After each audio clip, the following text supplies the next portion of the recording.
Welcome to my another video. আমি আবার চলে এলাম তোমাদের সঙ্গে আমাদের লাস্ট ডে শেয়ার করার জন্য। তো কালকের দিন যেহেতু আমরা বেরিয়ে যাব, তাই আজকের মর্নিংটা আমাদের এখানেই শেষ। কালকের মর্নিংয়ে আমরা এখান থেকে বেরিয়ে যাব। তো ঘুম থেকে উঠেই কিন্তু আমি একটু বাইরেটা দেখে নিলাম, আর একজন কিন্তু ঘুমিয়ে আছে। তাই আমি ভাবলাম আমি আমার বাসি কাজটা সেরেই রেডি হয়ে যাব ব্রেকফাস্ট খেতে যাওয়ার জন্য। তো আমি যেরকম করেই অন্ধকার করে দিলাম। তো আমি রেডি হতে হতেই সেও উঠে গেছিলো। আর উঠে যাওয়ার পর কিন্তু আমরা ব্রেকফাস্ট করতে চলে গেছি। বুঝতেই পারছো, এক হাতে ভিডিও করছি, এক হাতে খাবার নিচ্ছি। তো এখানে অনেক রকমের ভ্যারাইটি ছিল। তো আজকে আমরা খুব একটা বেশি ভ্যারাইটি খাইনি। চিকেন পকোড়া ছিল, ফ্রেঞ্চ ফ্রাই ছিল, নুডলস, এইসব খেয়েছি। আর খেতে খেতে এতটাই একটা গভীর ডিসকাশনে চলে গেছিলাম গল্প করতে করতে, তো আর ভিডিও করা হয় ওয়াটার অ্যাক্টিভিটি। তারপরে কিন্তু তো এখন বাজে কটা বাজে? এখন 12টা, 12:30 বাজে। মানে আমাদের ইন্ডিয়াতে এখন বাজছে 11টা।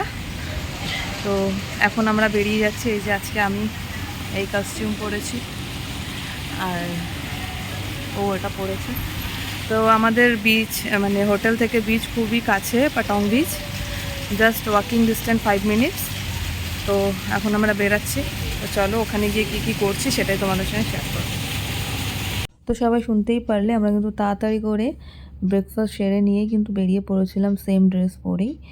তো এই যে আমি একটুখানি নিজের ভিডিও করছিলাম, কারণ আমি হেঁটে হেঁটে হোটেল থেকে বেরাচ্ছিলাম। আর হোটেল থেকে পাটং বিচ আমাদের ছিল 7 মিনিট মতন। তো আমরা, যদি তোমরা ভালো করে দেখো, সামনে দুজন অলরেডি হাঁটছে আর আমি 3 নম্বরে আছি, আমার হাজব্যান্ড পেছনে আছে। তো আমার ভিডিওটা সেই করে দিচ্ছিল, কারণ আমি বলেছিলাম। তো আমরা এখন ওখানে গিয়ে প্যারাসেলিং আর জেটস্কি করব, এর জন্যই যাচ্ছিলাম। তো গল্প করতে করতে সবাই পৌঁছেই গেলাম।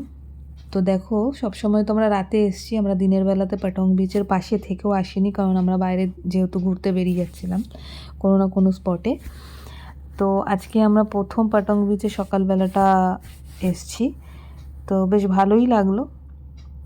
তো আমরা প্রথমেই স্নান করিনি, আমরা কিন্তু একটুখানি পা ঠা ভিজিয়ে আমরা বসেছিলাম। যেখানে আমরা রাতের বেলা এসে বসেছিলাম, সেই বৃষ্টির ভিডিওটা যদি তোমরা দেখে থাকো, ঠিক সেরকমই ছাতার নিচে আমরা বসে ঘুরে ফিরে সেই ওই একই জিনিস, যেমন কি ম্যাঙ্গো স্মুদি খেয়েছিলাম। হ্যাঁ, তো খুবই ভালো লেগেছিলো। আর আমি যেটা সমুদ্রেতে গিয়ে করি, এরকম তো ভিডিও আমি নিই স্লো মোশনে, যেটা আমার ভালো লাগে। তো আমরা একে একে নিজেরাই স্লো মোশনে আর এরকম ভিডিও করছিলাম, কিছু করার ছিল না। তারপরে আমরা এখানটায় ঘুরতে ঘুরতে একটাই জিনিস দেখলাম, যে খুব একটা মানে পরিষ্কার না, মানে নর্মাল। এরকম আমি ইন্দোনেশিয়াতেও সেম ছিল, কিন্তু পরিবেশটা খুবই মানে খুব গেঞ্জি ছিল না এখানটায়। মানে অনেক মানুষ যে আসে এরকম না, আসছে বসে চলে যায়, স্নান টান করে, খুব কমই মানুষ আছে। তো এই যে তোমরা এখন দেখতে পারবে, এই যে কর্নারে ছাতাগুলো, এই ছাতাগুলোর মধ্যে জুতোটা আমি ছেড়ে এখানে এসেছি, ওই ছাতাগুলোর ওখানেই কিন্তু আমরা নিয়ে বসেছি। আর আমরা ভিডিও করার জন্য সামনে এসেছি। তারপরে আমরা কিন্তু এরকম অনেক সুন্দর সুন্দর রোমান্টিক ভিডিও করেছি। নিজের ইচ্ছা মতন ভিডিও করলাম রিলসের জন্য, যেটা আমি এখানে অ্যাড করেছি।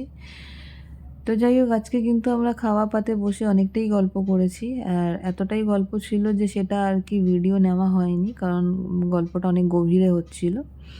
তো তারপরে আমরা একটুখানি টাইম কাটানোর পরেই, যেহেতু বিচে বেরিয়ে গেছি, আমরা বিচ থেকে ফেরার পরেও কিন্তু আমরা বাড়িতে মানে রুমে ঢুকেই, হোটেলে ঢুকে আমরা লাঞ্চ করব, এবং লাঞ্চ করেই আমরা বেরিয়ে যাব আর একটা কাটা বিচে। কাটা বিচ যদি তোমরা জানো, ওখানে যারা যারা গেছো, কাটা বিচ খুব একটা সুন্দর জায়গা, যেখানে গিয়ে আমাদের একটা স্ন্যাক্স খাওয়ার ইচ্ছা আছে। তো এই জন্য এখানে যত তাড়াতাড়ি করে আমরা বেরিয়ে পড়েছি, কিন্তু এখানে আমরা ভালোই টাইম স্পেন্ড করেছি, অনেকটা টাইম আমরা এখানে দিয়েছি। তো কি বলবো, আর খুবই সুন্দর লেগেছে। আর এখানটায় আমরা যখন এইসব করছিলাম, তো সমুদ্র থেকে একটা কিরম ধরনের, আমি সেরকম মাছ কোনো দিন দেখিনি, তো সেটা ভেসে ভেসে সাইডে এসছে। তো ওটাকেই আমি দেখতে পারলাম বলে আমি আবার ওটারও ভিডিও তোমাদের সঙ্গে শেয়ার করব, যেহেতু আমার হাতেই তখন ফোনটা ছিল। তো তোমরা দেখে যদি কেউ জানতে পারো ওটা কী ফিশ, মানে কী মাছ, আমাকে প্লিজ বলো। ওটা সামুদ্রিক মাছ, কিন্তু আমি কোনো দিন ওরকম মাছ দেখিনি। তো অনেকেই দেখছিল, তো এখানে কিন্তু জলের স্রোত মোটামুটি ভালোই ছিল, ভালোই ঢেউ আসছিল, বাট আমাদের দীঘা পুরীর মতো না এটা একটু আলাদাই। আর এখানের প্যারাসেলিংগুলোও না খুব একটা হাইটে ওঠায় না, মানে একদম সাইড দিয়েই। তো এর থেকেও আরও হাইটে উঠতে পারতো, বাট ওরা জানি না কেন সেটা যায় না। বাট যেটুকু ছিল ঠিক ছিল।